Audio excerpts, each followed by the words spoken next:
Hi guys, let's discuss this question. This question had appeared in CAT 2021 slot 3. That's the last lot.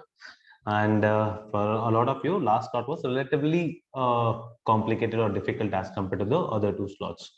So let's look at this question. This question says the arithmetic mean of scores of 25 students in the examination is 50.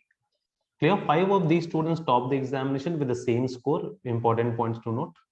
Okay, the score of 5 students is same. If the score of the other students are distinct integers, another important point to note here, with the lowest being 30, then the maximum possible score of the toppers is booked. Now, it's very simple that this question comes from the topic of averages, right? No more than an average. It's a very direct question on averages. Now, whenever we discussed averages in the class, we discussed very simple point that we should be targeting the sum total.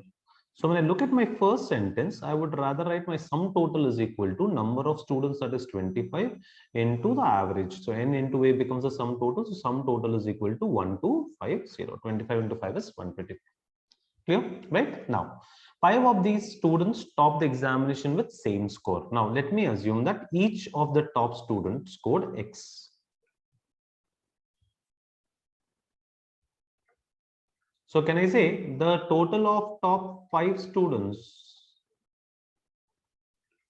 will be equal to 5x? This is the second part of the sentence that we have decoded. Clear? Now, the scores of the remaining students are distinct integers with lowest being 30. And I want the maximum possible score of the toppers. Now, it's quite simple. So I have some lowest 20 scorers. Clear? And then I have top 5 scorers. So this I have as 5x. Now this plus this I know is equal to 1250. Now if I want to maximize this part, which means my job is to ensure that I am minimizing this part. Clear? Now the question says the lowest is 30 and I want to minimize, and all of them are distinct integers. So if they are distinct integers, it's very much obvious. I'll go from 30, 31, 32 and so on, so on, so on. We will write a series of 20 natural numbers. So the largest will in this category will be 49. So can we calculate the sum of this series? Of course, yes. We have two ways of calculating sum of this series. One is if we know the average of a series in arithmetic progression, because a series of consecutive natural numbers will always be in arithmetic progression. So average of a series in arithmetic progression is first term plus last term divided by 2. Now average into number of terms is the sum total. Now number of terms is 20 here. So 2 ones are 2 tens are.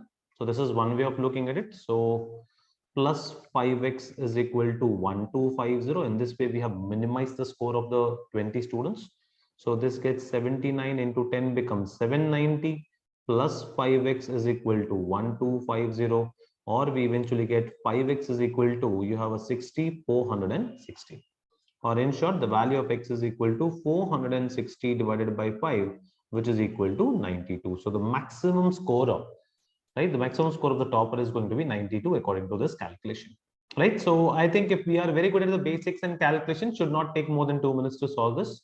Now there's one more way in which we can solve. Let's assume that a student has forgotten how to calculate the sum total here. So I'll just discuss the other method of calculating sum of all the natural numbers till 49.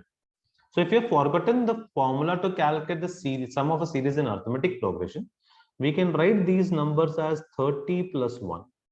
So 30 plus 0. Then my next number becomes 30 plus 1. Then my next number becomes 30 plus 2. And I'm writing so on, so on, so on till 30 plus 90. So this can be simplified as 20 terms. Each one of them has 30 each. 20 into 30 is kept aside. And then if you observe, you are adding nothing but all the natural numbers from 1 till 19. At least we need to know the formula of sum of first n natural numbers. That's going to be n into n plus 1 divided by 2. So this is 2 ones or 2 tens are. And this becomes 600. So 600 plus 190 will give you 790. So either of the ways, you should be able to calculate the sum of any consecutive numbers given to us. And if we know that process and we follow the basic method of average is number of terms into, sum total is number of terms into average, this question becomes a very easy question, right? So thank you guys. Happy learning.